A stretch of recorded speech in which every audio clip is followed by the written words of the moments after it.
Ngapai oina nga se leire ngapai oina charage ngasidi. Matek khatang hapake thongba se. Ngapai thongba da hapnaba alu siga leire. Sigana tilhau leire. Tilhau siga leire, siga chanam leire, siga khamen chimbi ani khak. Ai siga nakupi phangde ba, jenam nakupi phangdam nei chanam se jamna isu pam de ba sigumba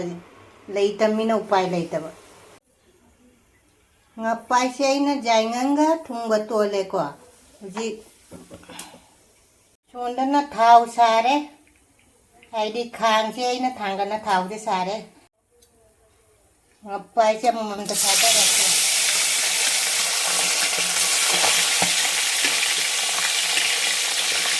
Ngapai se jam chawbani matte ko jinta lumbani ngapai se. Aina khang jam khera madi thaba aidi mayai da kahalleba. Ondo si uji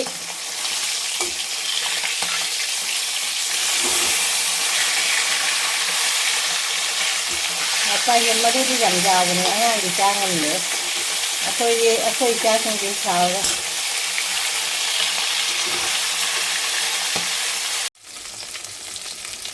Otho si ngapai se. Kẹp bấm ngâu một xí tàu đấy nga sẽ kẹp bấm tàu đi chị gạ anh ra thuốc nó tàu rồi bà nga sẽ ngapai sẽ trâu vật đi dạm mà trâu vật đi mất thế phải dính cái tăng lông mình methi hap cái methi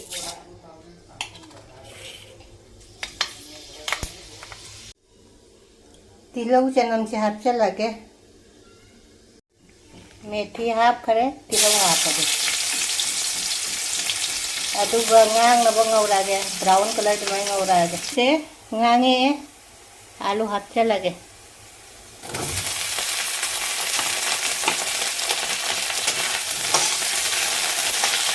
ngau cha mun mangau lage hamena sinba chaina siga siam na lai nga da ham na bai se aigi ngapai atau bado siga leire tau loire alu go se kare thabak mi chu la kan ai kan na phone tau salam me ba teina Yongchak ka hamin chu ta chela khara yang na ka na tai Yongchak ka ha chu siga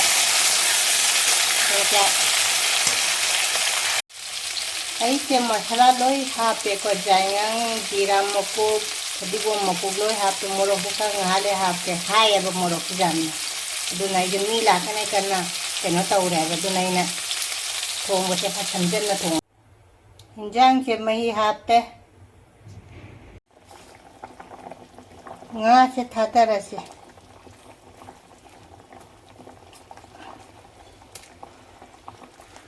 nga mokok se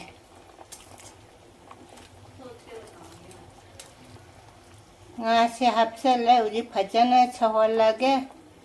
ade video se mi la kanai nai chak thong se men ta dare ngapai thongba se mai mutha lage phatigom thakse lage loire sele se sina khajing se keji makhayam laurak panne Khajing ni sina khajing se khamen ga ngau ge khajing se aina ngau re khajing ga khamen ga ngau de me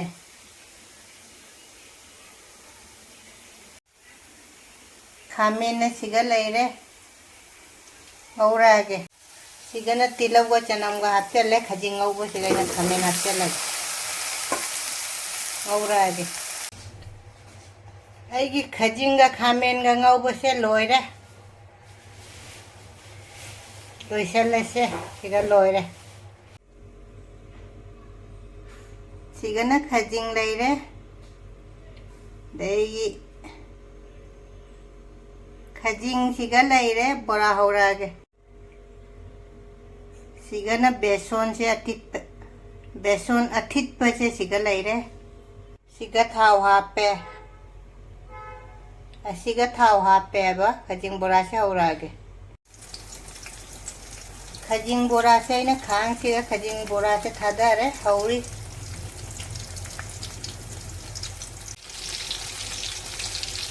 बोरा से ना ओंधोए कदे mobile से खुद ना पायरा तौबने बा ओंधोए मोल्ला को थोगे खजिंग बोरा से हौबो लोयरे आई मथंग मथंग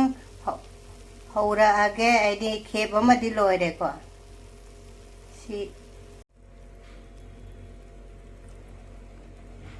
आई खजिंग बोरा से हौबो लोयरे पुंग लोय Loyare उजी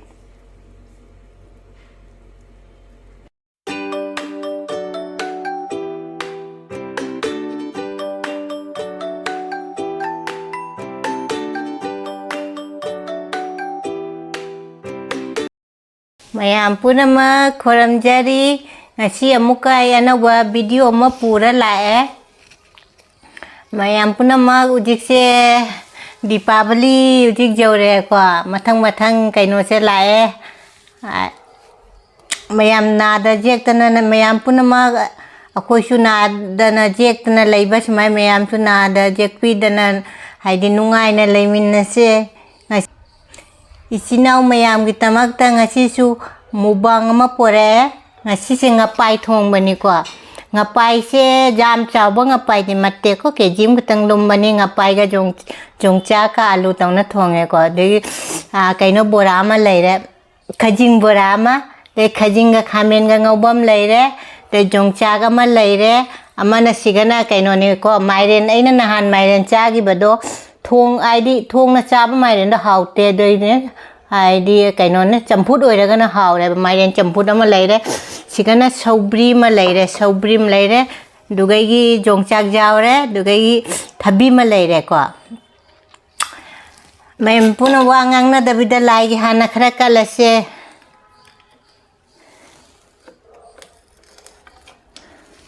sina bora sina kaino khamen ga khajing ga ngouba sina kaino ne Ngapai Thongba ko sina Swgri mayam nam lai da hana khara kalase mayam punama ID ai gi video se ID ne ai su mayam gi video se loi jengi ko ai yo na video lak ta ba su jawre kari lak ti no du di khang de ko adu ai na comment tawrak ta dai comment dai jenge mo gi video do mayam gi sinau mayam gi video do de ai gi video se mayam na nungsibi na ai gi video se ai jengbra kaino tawbinu skip tawbinu aba ai di makok tai na loi ba jengbiu anauba jengba jawra su video se ai gi se jengba nungai di subscribe tawbiramo like tawbiramo the bell icon achonda kaino do sarik tu ai di kaino namchan biramo ai di ai gi video anobam lakpada hana ai di mayam da lagna ba anauba jengba da lagna ba mayam punamak chaba haura se ngasi se ngapai sina hana cha se ko mayam ngapai ni se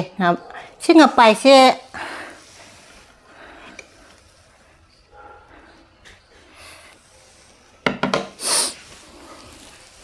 mayam chamina ra se ko mayam se chamina ra se ngapai nga ga ni loina ilai se nga matam ni se hawba jeng se aham bai se ngam kaino se mairen chambuchina hana sa se mai nahan mairen tangkai am do munjek padi pamui dana aduna champu do champuchina hawre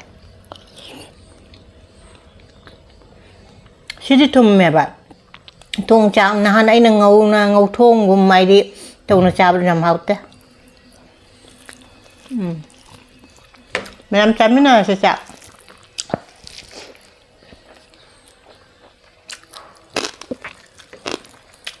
hao ra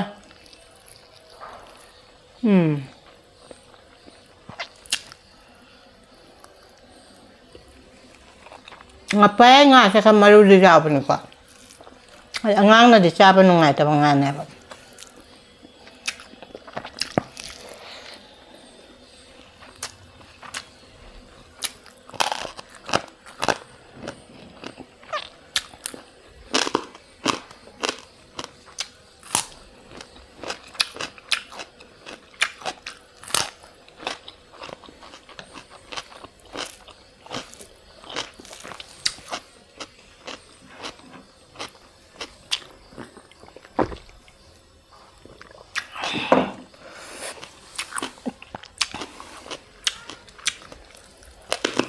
mà em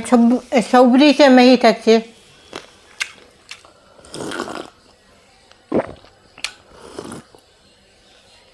hào vậy ấy gì Swgri sẽ làm mà nên là Swgri lôi đi ngay Swgri sẽ giao ra nè bà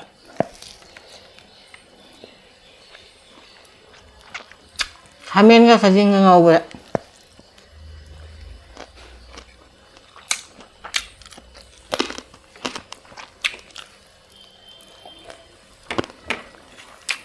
hào vậy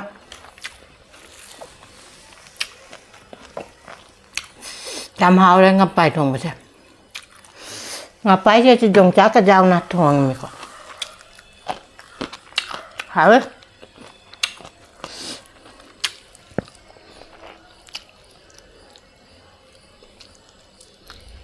mới luôn mà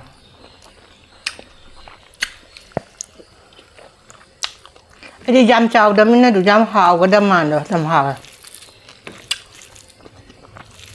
hào là đi hào rồi quá hào ta đi hào ta hào rồi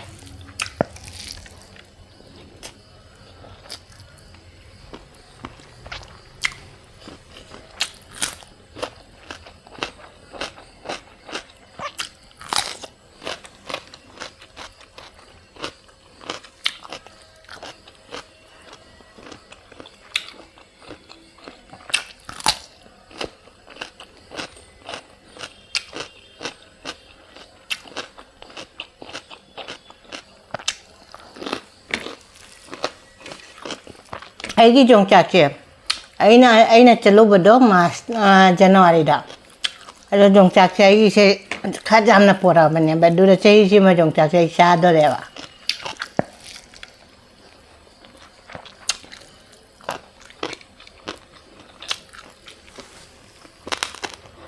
thôi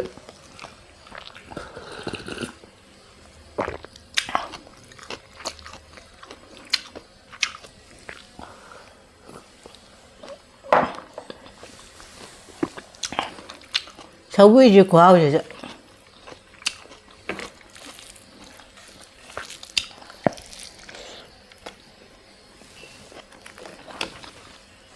Khajing bora kìa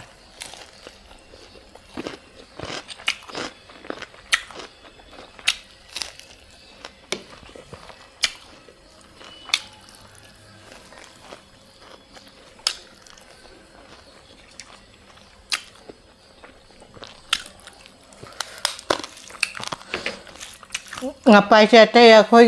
kayo ni pata niya ngapai siya jam pam siya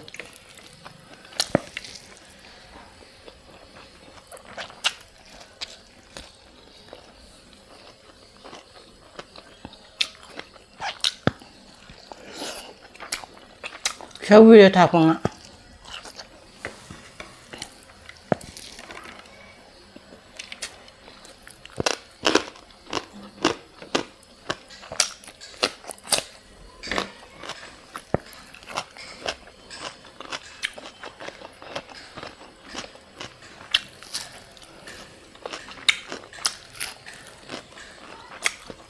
Khajing bora làm hả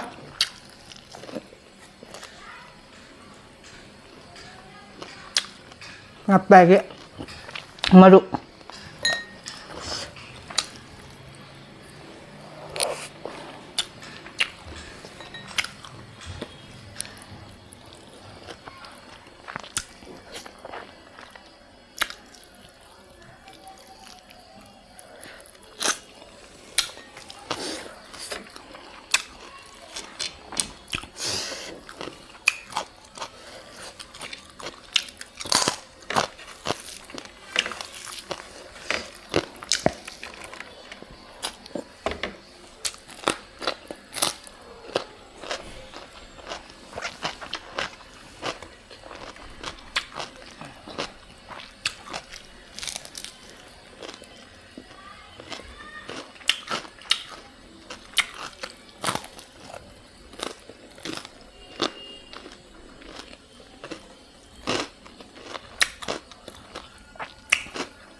맛이 좀 하왜 ngapai.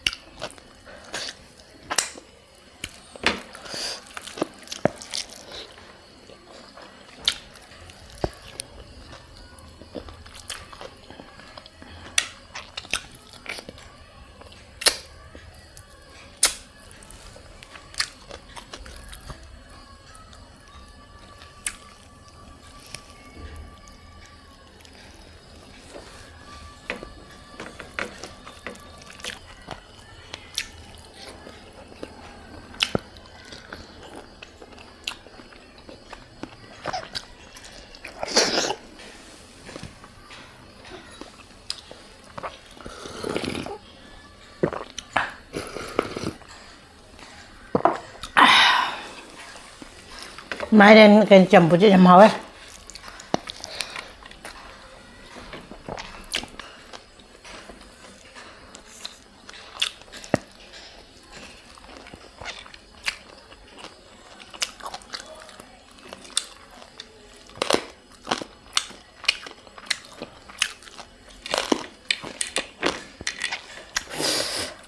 ấy chứ 바로 되네 버쩍 사이세. 바로 짜라가 농당시에 가시면 짜대. 이제 호래는데 아이디 뿡마리 아이 하즈밴드 오피스에 할락거든. 누구도 짜타이. 호래 농당데 짜대거. 아이디 바로가 농당가 빠나 짜다리 로이니 해. 카닐레데 풋볼도 많이 들어가네 봐. 아드는 짜대.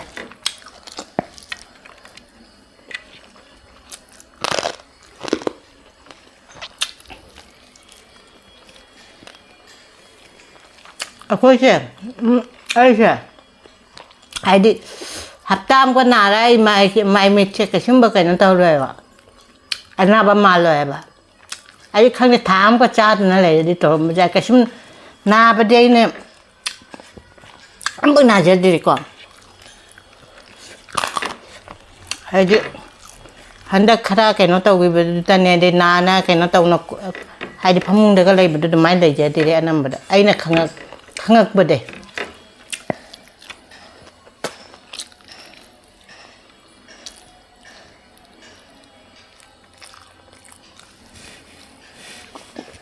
mía cho mà tăng mà là đặc biệt quá ấy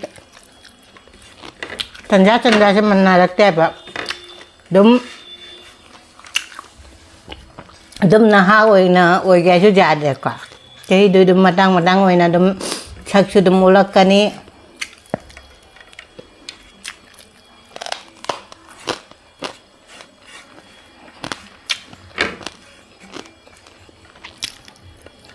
oi ja chu chao chale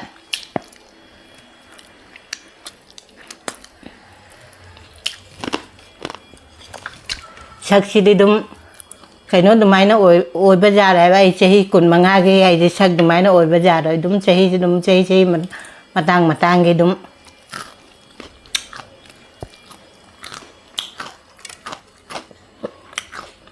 khi dùng với làm hỏngมั้งà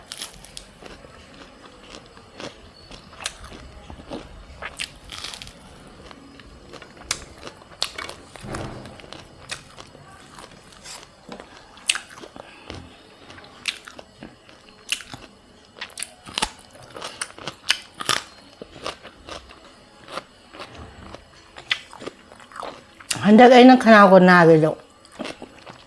Karay jum kita pag jam kan ngareba. Ako gi jum se pen tau bay na. Hadi color tay bay na. Hadi kasi tabag jam kano tau reba. Ado na tau hima. Jum ko na jeng halake ako gi jum se dum.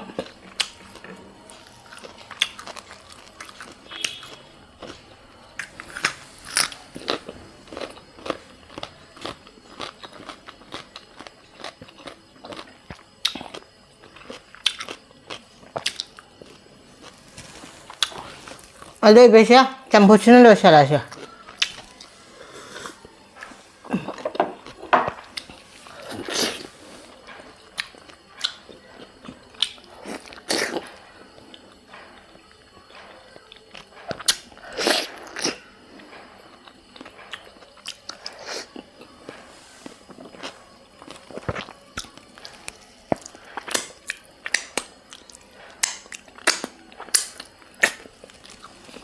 Ngapai Thongba jam hauram ba doi